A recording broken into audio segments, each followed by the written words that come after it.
ya, karena ini menjadi sangat penting. Anda nanti akan melihat bahwa stomata ini merupakan salah satu organ pada tanaman yang menjadi tempat keluarnya air atau menjadi tempat masuknya CO2. Ya, jadi ini menjadi sangat penting. Air itu nanti sebagai proses transpirasi, sebagai proses transportasi di jaringan tanaman. Jadi karena adanya air yang keluar dari stomata, maka ada aliran air dari akar itu menuju ke daun, dan ketika terjadi aliran air dari akar menuju ke daun, maka pada saat yang sama tanaman juga mengambil unsur hara yang penting untuk metabolisme di dalam tanaman. Ya.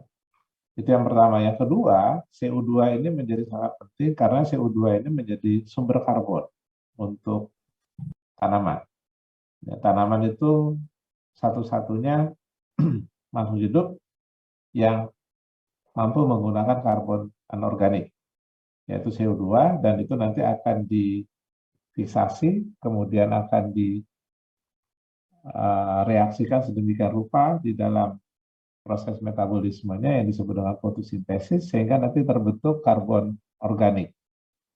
Ya, jadi ada dua hal yang penting di sini. Tapi juga hal itu juga bukan berarti stomata ini harus terbuka secara terus-menerus. Karena ketika stomata ini terbuka secara terus-menerus juga ini akan berbahaya. Berbahayanya adalah ketika air di tanah itu jumlahnya tidak terlalu banyak karena kekeringan, kemudian di udara itu potensial osmotiknya sangat negatif. Ya, ketika itu terjadi, maka air akan lepas dengan cepat dari stomata. Nah, untuk menghindari terjadinya defisit air pada jaringan tanaman, maka stomata ini harus ditutup supaya air itu tidak keluar. Ya, itu yang paling penting. Ya. Kemudian ini adalah irisan dari atas, ya, kalau kita lihat dari atas. Ya. Kemudian kalau yang di sebelah kanannya ini, kalau kita iris secara melintang, kira-kira seperti ini, stomata itu. Jadi stomata itu bagian dari epidermis, terutama daun, ya, yang termodifikasi ya, menjadi stomata. Dan stomata ini terdiri atas beberapa sel. Yang pertama ada 2 sel nanti yang yang akan termodifikasi menjadi sel jaga atau guard cell. Ya.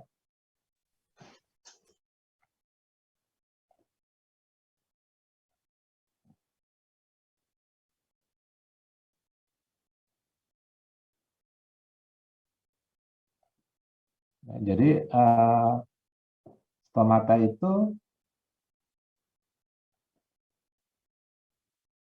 merupakan modifikasi ya, dari epidermis.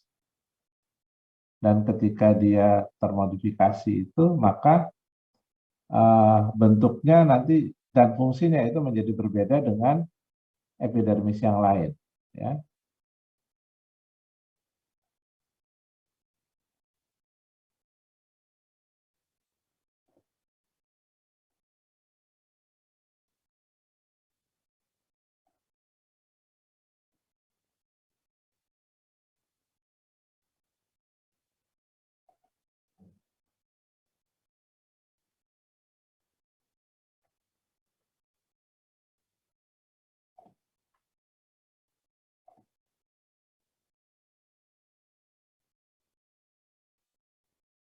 Bentar, saya meremove orang yang tidak buka kamera.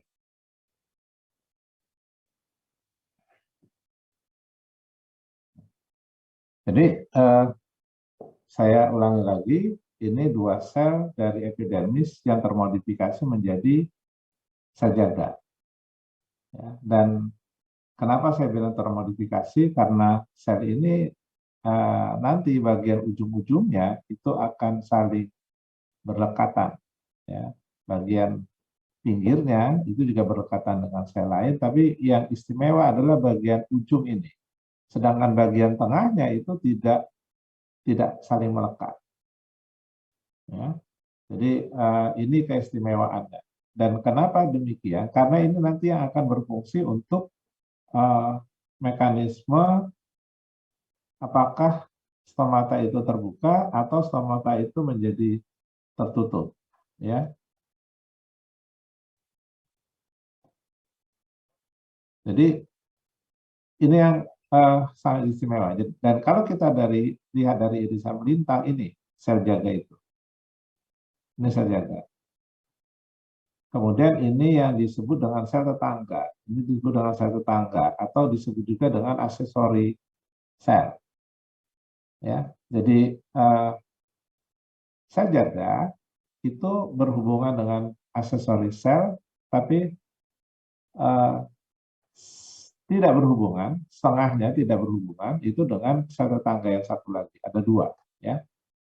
Ada dua sel tetangga. Kenapa demikian? Nanti kita akan lihat, ya, seperti apa. Kemudian yang menjadi keistimewaannya juga pada sel jaga ini di bagian tepi yang berbatasan dengan, jadi di bagian tepi dari dinding sel yang berbatasan dengan sel jaga yang satu lagi. Jadi kalau ini dinding sel yang bertetangga dengan sel jaga, kalau ini yang sebelah kiri ini yang berdampingan dengan atau bagian dinding sel ini yang dekat dengan sel tetangga yang satu lagi. Kedua dinding sel yang saling berdekatan itu mengalami penebalan. Jadi dindingnya mengalami penebalan. Sedangkan dinding yang di sebelah sini yang berhubungan dengan sel tetangga, ya, atau aksesoris sel tadi yang saya bilang itu tidak mengalami penebalan. Kalau kita lihat ini ada garis yang abu-abu. Ya. Kemudian di sini ada penebalan yang disebut juga dengan penebalan radial. Ya. Ada selulosa, mikrofibril selulosa yang menjadi penebalan radial. Kenapa penebalan radial? Sebetulnya ini seakan-akan menjadi titik pusatnya. Kemudian terjadi penebalan-penebalan seperti itu. Ya, itu yang disebut dengan penebalan radial, dan ini tadi ada penebalan yang terjadi pada dinding sel yang menjadi yang saling berdekatan dengan sel tetangga lainnya. Ya.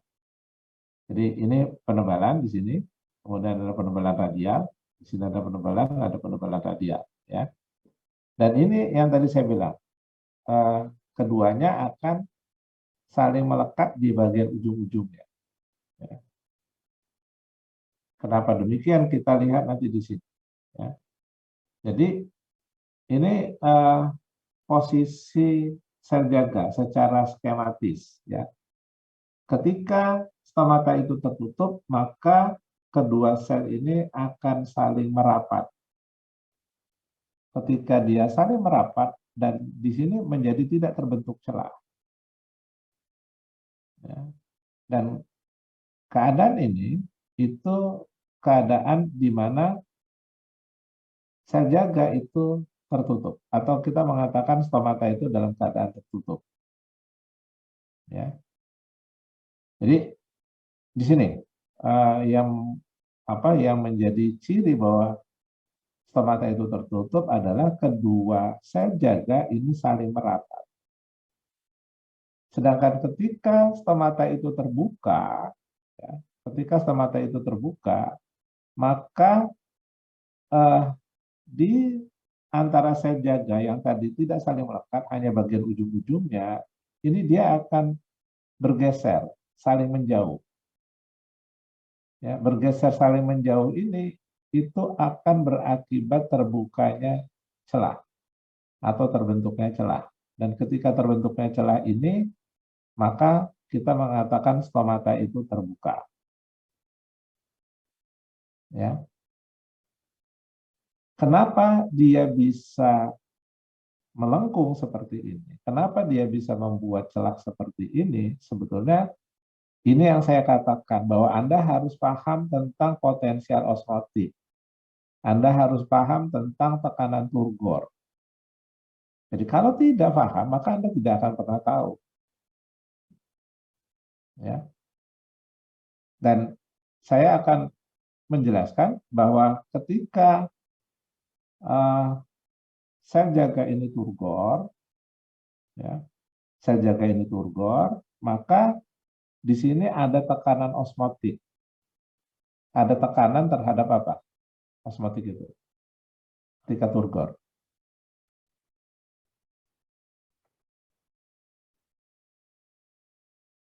Tekanan turgor itu tekanan terhadap apa? Di tubuhan. Tekanan dari sitoplasma bukan, Pak? Terhadap apa? Dinding sel bukan, Pak? Terhadap dinding sel. Jadi akan terjadi tekanan turgor dari sitoplasma ke dinding sel. Ya. Jadi itu yang terjadi.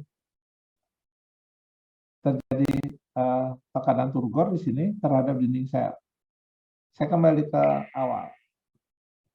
Ketika terjadi tekanan turgor pada sel jaga ini, kemudian ini lebih tebal, tadi dinding sebelah dalamnya lebih tebal, ya dinding yang tempat keduanya saling berdekatan itu, bukan berdekatan itu lebih tebal dibandingkan dinding pada sisi yang lain, ini mengakibatkan turgor itu menjadi tidak merata. Tekanan turgor itu menjadi tidak merata. Kenapa bukan tekanan turgornya, tapi respon yang diberikan oleh dinding terhadap tekanan turgor itu menjadi tidak merata. Kenapa demikian? Karena dinding yang tebal ini itu tidak akan bisa bergerak. Karena dindingnya tebal. Anda bayangkan kalau dindingnya itu kemudian menebal, artinya dia menjadi lebih kaku dan dia tidak bisa bergerak. Sedangkan bagian yang tipis, ini, yang dindingnya masih tipis, itu relatif lebih mudah digerakkan selnya. Sehingga terjadi pemanjangan yang tidak sama antara dinding sebelah dalam dengan dinding sebelah luar.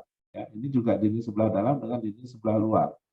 Dan di sini ada penebalan radial yang menjaga supaya distribusi tekanan terhadap dinding itu menjadi lebih merata. Ya. Akibatnya di sini terjadi proses pelengkungan.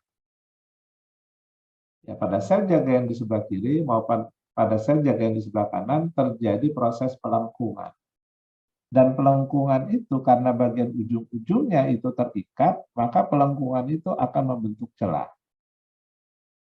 Ketika membentuk celah ini, kita mengatakan bahwa stomata itu dalam keadaan terbuka. Ya. Oke.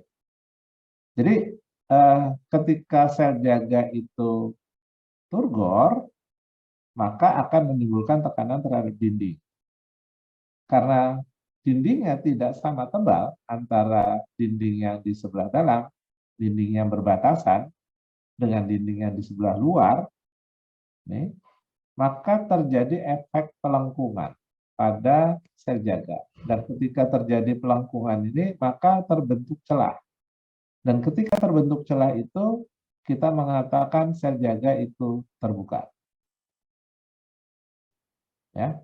Sebaliknya, ketika sel jaga ini tidak dalam keadaan turgor, dia menjadi kempes. Ya. Ketika dia kempes, dia tidak turgor, maka celah ini tertutup. Dia posisinya dalam keadaan berimpit. Ini ya. Dinding sel antara kedua sel jaga. Ya, ketika ini tidak turgor, maka dia dalam keadaan tertutup. Waktu yang lalu saya sudah mendiskusikan dengan Anda kapan turgor itu terjadi. Kapan turgor sel itu terjadi?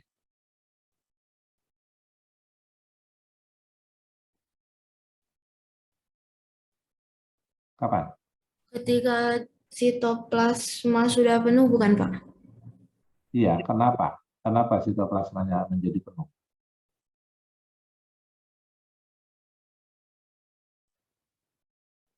Enggak, belum pas. Kenapa Karena sitoplasma? sitoplasmanya terus nyerap air, masukin air terus. Tapi karena nanti itu kan ada maksimal volumenya gitu di sitoplasmanya. Cuman karena air itu sifatnya nggak bisa dimanfaatkan, membuat sitoplasmanya airnya semakin tertampung tapi mendorong dinding sel gitu Pak. Jadi turgor. Kenapa dia bisa menyerap air? Karena sitoplasma potensial osmotiknya negatif. Jadi cenderung menarik airnya Pak. Itu jawaban yang diharapkan. Jadi turgor itu terjadi ketika sitoplasma sel jaga itu menjadi negatif. Potensial osmotiknya menjadi negatif. Kapan itu terjadi? Ketika di dalam sitoplasma itu banyak zat terlarut. Ya, itu jawabannya. Itu kunci yang paling yang paling utama ketika nanti Anda menjelaskan tentang bagaimana terbuka dan tertutupnya stomata. Jadi ketika sitoplasma sel jaga itu melarutkan banyak zat terlarut, maka potensial osmotiknya menjadi negatif. Ketika menjadi negatif, maka dia bisa menyerap air. Ketika dia menyerap air, maka air dalam sitoplasma itu penuh. Dan itu kemudian akan menimbulkan tekanan terhadap dinding yang kita sebut dengan tekanan turgor. Tadi karena ada tekanan turgor dan ada dinding sel yang tidak sama tebal, maka perkembangan bentuk pada sel jaga itu menjadi melengkung. Ya, itu yang terjadi. Jadi kuncinya itu adalah turgiditas dari sitoplasma sel jaga. Jadi sudah tidak ada yang lain lagi. Ketika Anda sudah tahu bahwa membukanya itu karena turgor, maka yang menjadi persoalan selanjutnya adalah kenapa dia bisa menjadi turgor? Apa penyebabnya dia bisa menjadi turgor? Itu aja. Jadi sebetulnya sederhana. Dan yang saya sampaikan kepada Anda, kalau Anda tidak tahu penyebab turgor, penyebab potensial osmotik negatif, yang saya bilang Anda nggak bisa menjelaskan kenapa terbuka, kenapa tertutup. Nanti ada faktor lain, tapi itu faktor utama. Ya, oke. Jadi kalau kita dilihat di sini, saya juga sudah menyampaikan ini bahwa turgor itu adalah driving force. Jadi ada tenaga yang mengendalikan. Ya, jadi kekuatan yang mengendalikan membuka dan menutupnya stomata itu adalah turgor. Sehingga di sini dikatakan bahwa turgor itu merupakan driving force. Ya, jadi kuncinya adalah turgor pada sel jaga. Kenapa bisa turgor? Nanti kita bahas di sini. Dan yang perlu Anda ketahui di sini adalah bahwa sel jaga itu bagian dari jaringan apa? Kemarin saya sudah sampaikan, sel jaga itu merupakan bagian dari apa? Sel jaga bagian dari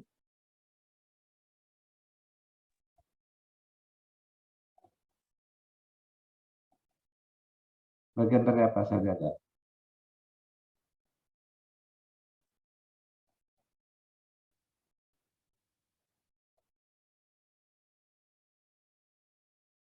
Sel jaga itu merupakan bagian dari epidermis.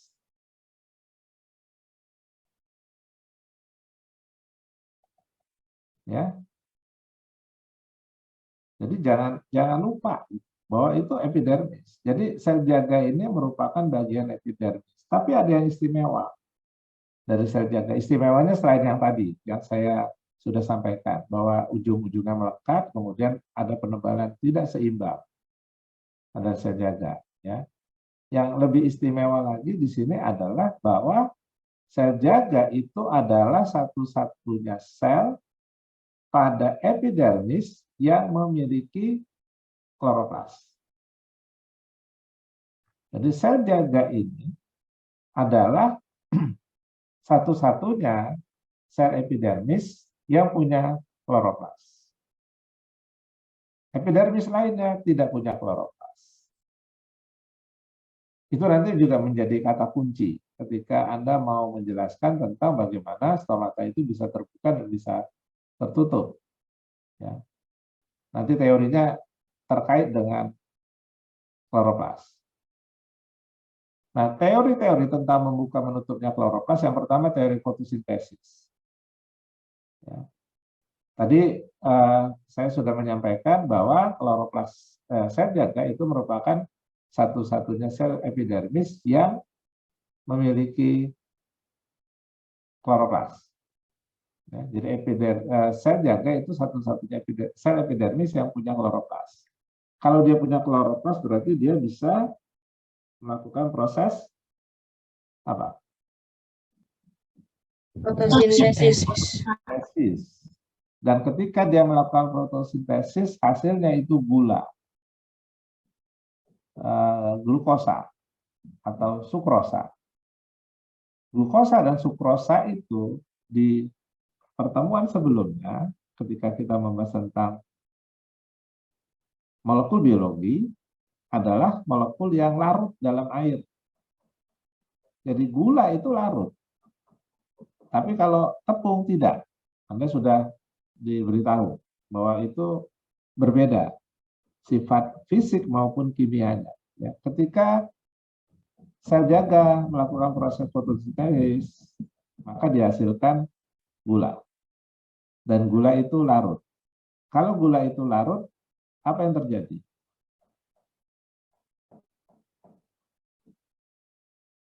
Apa yang terjadi ketika gula itu larut? Maka Potensial airnya lebih negatif. Potensial osmotiknya menjadi apa? Kamal, tadi kamu mau jawab. Potensial osmotiknya menjadi kalau gulanya larut. Jadi kita lihat di sini. Ini melakukan proses fotosintesis, dan ketika dia melakukan proses fotosintesis, dia akan menghasilkan gula. Gula itu kemudian larut di sitoplasmanya. Ketika gula itu larut dalam sitoplasmanya, otomatis akan menurunkan potensial osmotik sitoplasmanya. Kalau potensial osmotik sitoplasmanya turun, maka air itu akan masuk. Jadi kalau ini menghasilkan gula, ini menjadi negatif, sehingga air masuk. Ketika air masuk, sitoplasmanya ini penuh. Kalau masih ada potensial osmotiknya negatif, maka berdasarkan hukum siapa kemarin yang sudah kita bahas,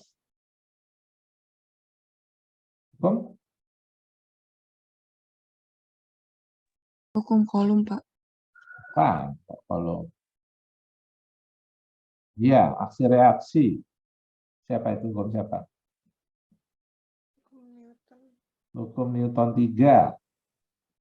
Jadi ketika potensial osmotik di sini negatif, dan dia akan memberikan tekanan terhadap dinding.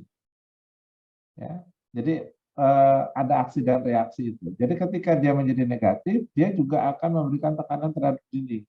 Tekanannya itu sama dengan potensial osmotiknya, cuman nilainya yang positif. Ya. Nah, ketika dia memberikan tekanan terhadap dinding, maka akan terbentuk tekanan turgor. Ketika terbentuk tekanan turgor, maka ini tidak bergerak. Artinya ini kurang memuai. Hanya bagian pinggir sebelah sini itu memuai lebih cepat. Ya, ketika ada ketidakseimbangan muai antara di satu sisi dengan sisi yang lain, maka ini akan menimbulkan bentuk yang melengkung. Anda bayangkan Anda main balon yang ditiup. Satu sisi balon itu Anda regang dulu. Ya. Maka ketika Anda tiup balon itu nanti akan mengembang dengan cara melengkung. Ya, bagian tertentu yang tadi tidak Anda regang itu menjadi lebih tebal, sedangkan bagian Anda regang itu menjadi tipis, sehingga dia menjadi berbeda perkembangan sisinya. Ya. Dan itu nanti akan menimbulkan efek lengkung. Lengkung sebelah kiri dan lengkung sebelah kanan itu akan membentuk celah. Jadi itu yang disebut dengan teori fotosintesis. Ya. Jadi kenapa bisa seperti itu? Karena sel jaga satu-satunya sel epidermis yang punya kloroplas, sehingga dia bisa berfotosintesis, dia bisa menghasilkan gula, dan dia kemudian melarutkan gula itu sehingga potensi osmotiknya menjadi negatif. Karena negatif dia menyerap air, karena dia menyerap air menjadi turgor, karena turgor dia akan menyebabkan bentuk sel jaga menjadi melengkung. Jadi itu yang Anda jelaskan nanti ketika bagaimana sel jaga itu bisa melengkung dan stomata itu bisa terbuka. Cuman di sini ada keberatan terhadap teori ini. Ya. Keberatannya apa? Karena jumlah fotosintat yang dihasilkan oleh kloroplas yang ada di sel jaga itu diperkirakan tidak terlalu cukup untuk menimbulkan potensial osmotik yang sangat negatif, sehingga menyebabkan turgor pada sel jaga. Ya. Kemudian teori ini disempurnakan oleh Sayre. Ya. Jadi teori fotosintesa tadi itu dijelaskan oleh Sayre. Cuman Sayre tidak ke proses fotosintesisnya. Sayre itu ke proses bentuk glukosa dan amilum. Ya, itu kesetimbangan glukosa amilum. Sayre ke sana lari. Ya, Anda di biologi umum sudah diberitahu bahwa pada daun itu ada tepung. Jadi kalau daun itu kita ambil, kita petik, kemudian kita masak di alkohol, ya, dipanaskan di alkohol, kemudian daun itu kan nanti pasti mati sel-selnya, kan? Kemudian setelah diangkat, ditetesi dengan lugol, maka daun itu akan berwarna biru. Ya, Anda sudah tahu bahwa ketika tepung diberi lugol atau iodium, maka dia akan berwarna biru. Dan itu menjadi indikator bahwa di daun itu ada tepung. Dan sebagian tepung itu nanti ada di sel jaga. Kenapa? Nanti kita akan bahas di fotosintesis. Bahwa ketika hasil fotosintesis itu tidak diekspor, tidak dikeluarkan, tidak dikirim ke bagian tanaman yang lainnya, maka hasil fotosintesis itu nanti akan disimpan menjadi tepung. Kenapa harus disimpan menjadi tepung kira-kira? Tidak dibiarkan dalam bentuk gula. Kenapa kira-kira? Karena sebagai cadangan makanan ya, Pak? Bisa, tapi yang paling penting apa? Itu benar, tapi ada yang lebih penting lagi. Apa? Agar tidak banyak zat yang terlarut, Pak. Terus nggak nyebabin turgor atau bisa jadi pecah malah. Iya, benar. Ya, jadi kenapa harus dirubah menjadi tepung? Supaya hasil fotosintesis tadi itu tidak menyebabkan, hasil fotosintesis yang gula ya, itu tidak menyebabkan potensial osmotik sel jaga itu menjadi negatif sekali. Ya. Karena kalau dia negatif sekali, berarti tekanan turgornya akan meningkat. Karena ketika zat terlarutnya banyak, kan potensial osmotiknya menjadi sangat negatif. Ketika dia menjadi sangat negatif, maka tekanan turgornya bisa sangat positif. Ketika tekanannya sangat positif, maka tekanan itu bisa merusak sel. Sel itu bisa pecah. Sel itu bisa lisis. Jadi untuk menghindarinya lisis pada sel, maka gula yang dihasilkan dari fotosintesis itu akan dikonversi menjadi tepung. Tepung itu tidak larut dalam air.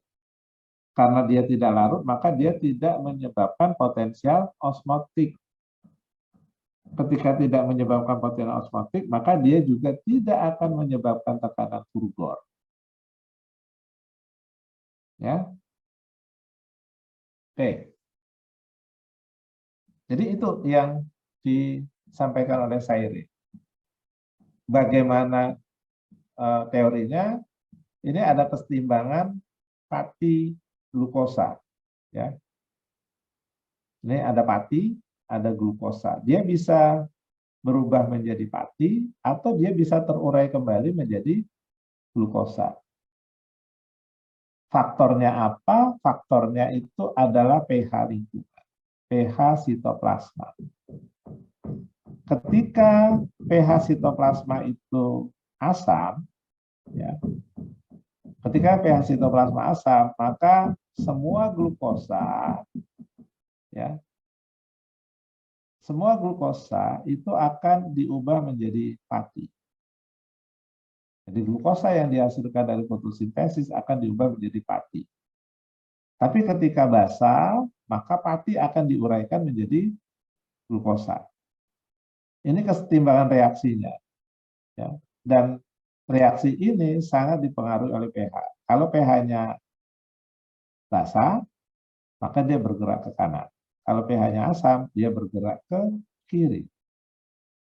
Persoalannya kapan dia asam, kapan dia basah. Itu persoalannya. Kapan dia menjadi asam, kapan dia menjadi basah. Sehingga kalau Anda tahu kapan dia menjadi asam, kapan dia menjadi basah, maka Anda bisa menjelaskan kenapa demikian, bagaimana mekanismenya.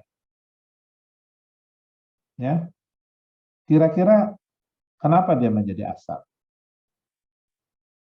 Sitoplasma itu menjadi asam.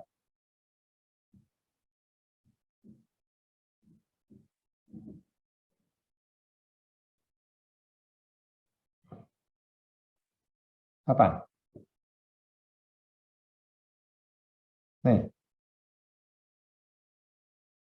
pada siang hari. Ya, coba diperhatikan, ini pada siang hari. Maka kloroplas itu akan menangkap foton, kemudian akan membentuk ATP dan NADPH. Berarti di sel itu banyak energi. Dan energi itu nanti yang dipakai untuk mensintesa gula. Jadi karena ada energi, maka CO2 itu dipakai untuk sintesa gula. Sampai sini bisa ya dipahami. Oke. Nah, CO2 tadi kan masuk lewat stomata, kemudian masuk nanti ke sel jaga. Ketika dia masuk ke sel jaga, dia larut di sel jaga. Ketika dia larut, maka dia akan membentuk H2CO3 karena air tambah H2O akan menjadi H2CO3. Ya. Kemudian H2CO3 itu pecah karena tidak stabil. Pecah menjadi HCO3- ya, tambah H+. Kalau terbentuk HCO3- dan H+, maka itu asam. HCO3- itu asam, asam karbonat. H+ itu juga asam. Kemarin kita sudah bahas tentang penyebab pH. Sehingga kalau HCO3- terbentuk, kemudian H plus juga bertambah, maka kondisi sitoplasma itu akan apa?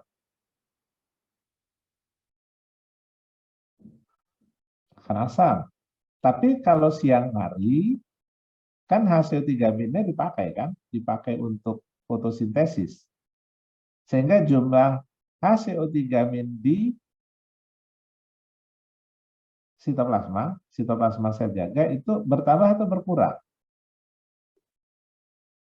Kalau dipakai untuk fotosintesis, HCO3-nya Kurang, Pak. berkurang.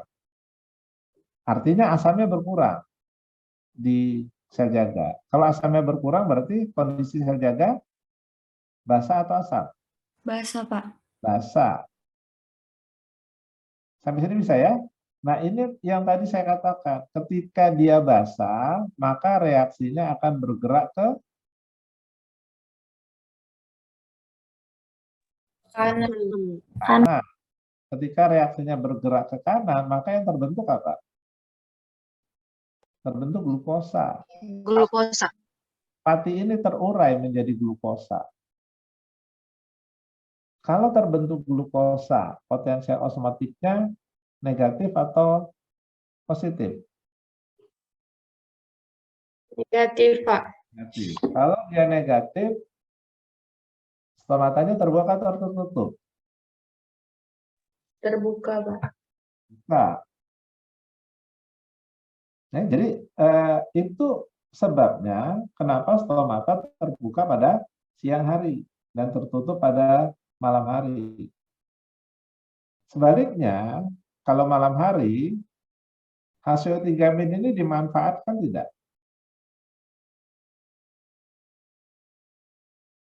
CO2-nya dimanfaatkan tidak kalau malam hari? Tidak. Tidak.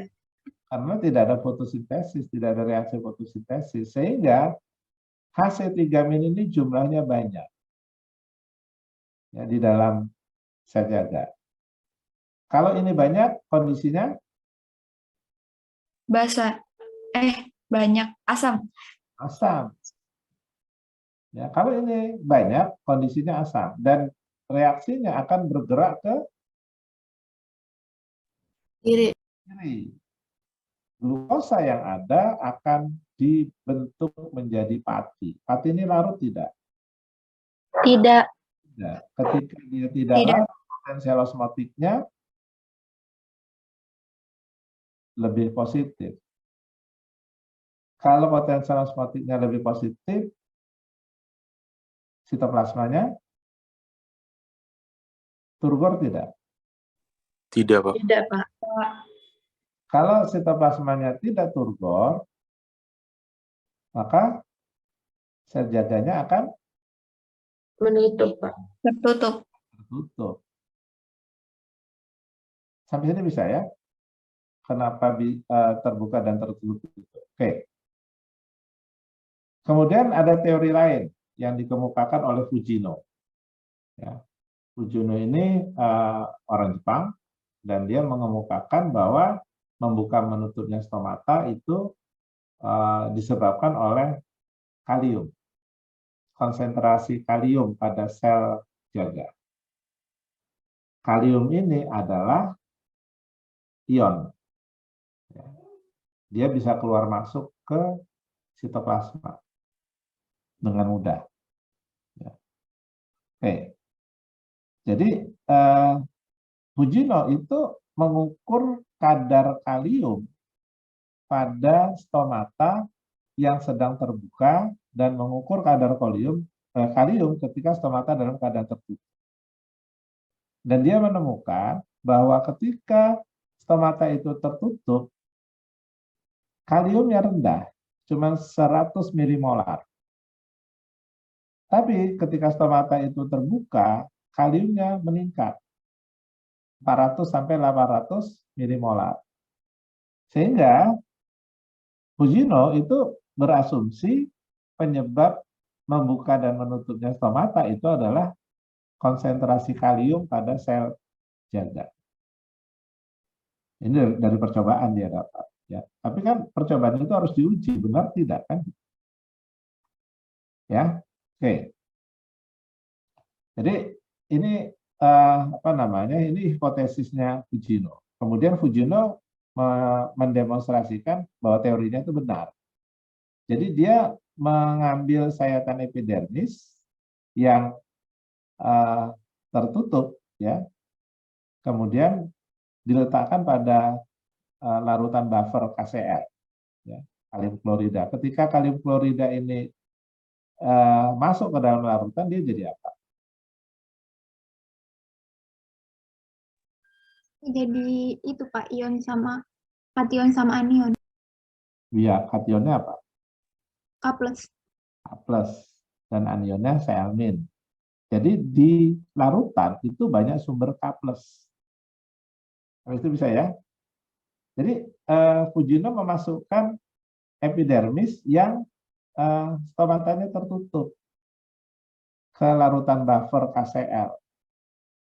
Kemudian ke dalam larutan itu dimasukkan ATP.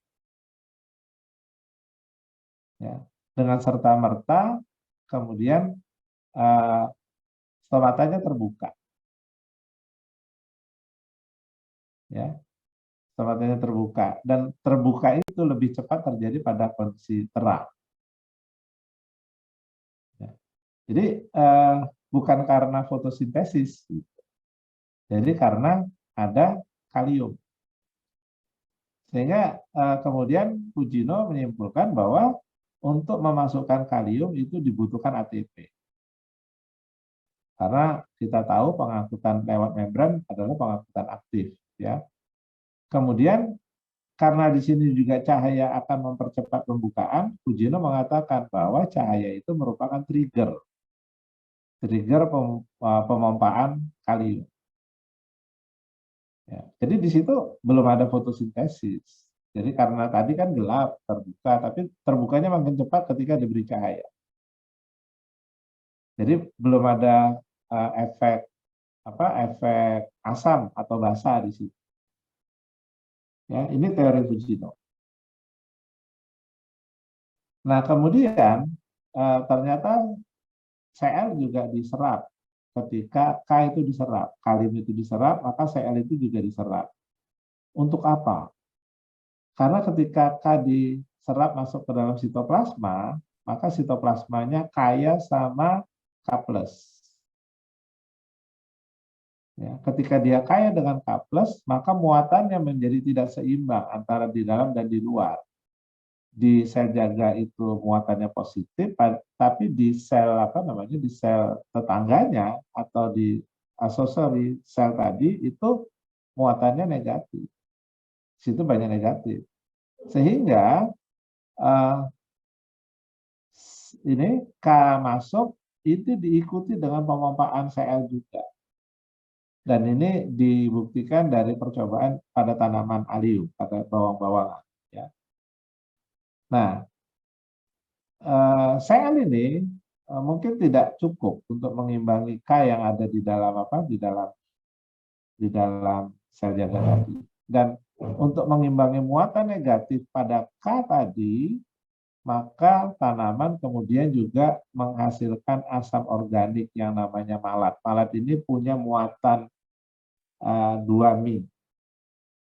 Jadi untuk mengimbangi muatan K+ tadi, Cl-nya dipompakan masuk, malat juga disintesis oleh sitoplasma. Sehingga di dalam sel itu ada K, ada Cl, ada malat yang semuanya larut.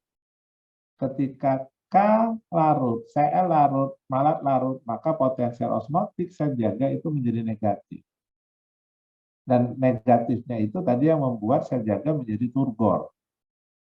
Ya, ketika sel jaga turgor, berarti stomatanya terbuka atau tertutup?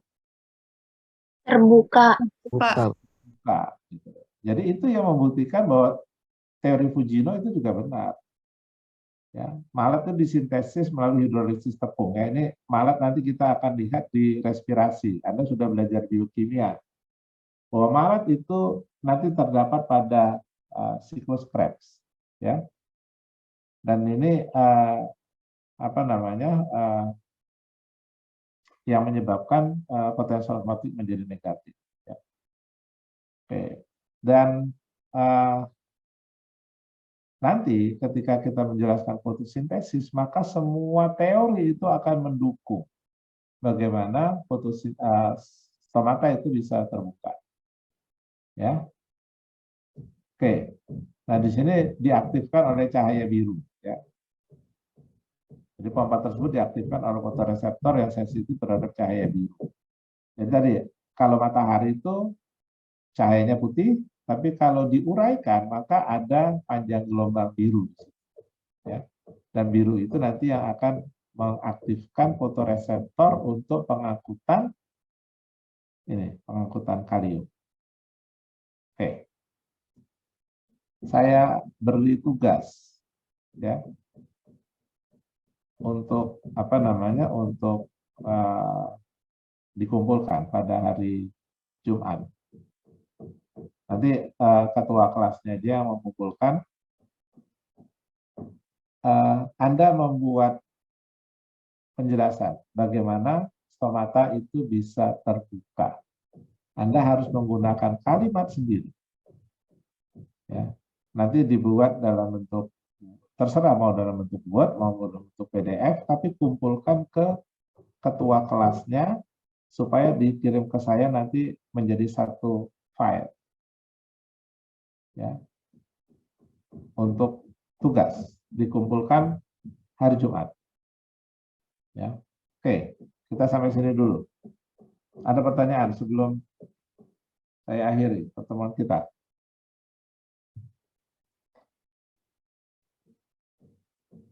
Ada pertanyaan?